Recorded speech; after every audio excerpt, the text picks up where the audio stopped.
Uba Francis G. Iing, Director Drug Reduction Elimination and Action Mission DREAM, rengkat UMLA juga Nongstoin ba Gabriel Walang, Deputy Commissioner West Khasi Hills kila Rwat, bat let jurep ya ka wei ka yeng sorkar kabadon ha apa ni Nongstoin ban penlong ya ka Rehabilitation Center kajaga sumara ki Samla ki bala kerni ha ki jingdi drug.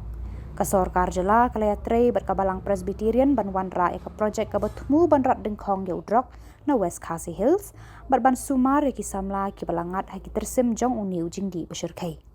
Kajinga trelang nang ni syakmat kan long ha pedeng ka dream bat kabalang Presbyterian Nongstoin ban penlong ya ka West Khasi Hills ka distrik kabalat na ki drug.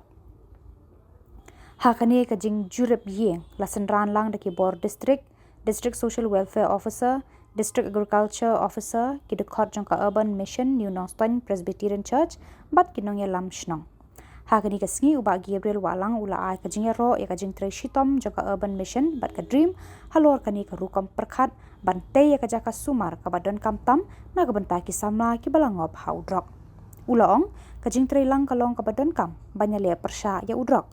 Ula penpau kajing kermen bakani ka rehab center kan long kajaka jing penkot iki balangop haka apot jong udrok. Ula kemen baka imlang salang ha kani kanong ba ka distrik kan long ka basuk basan bat ka balat na ka jing ting jing siir.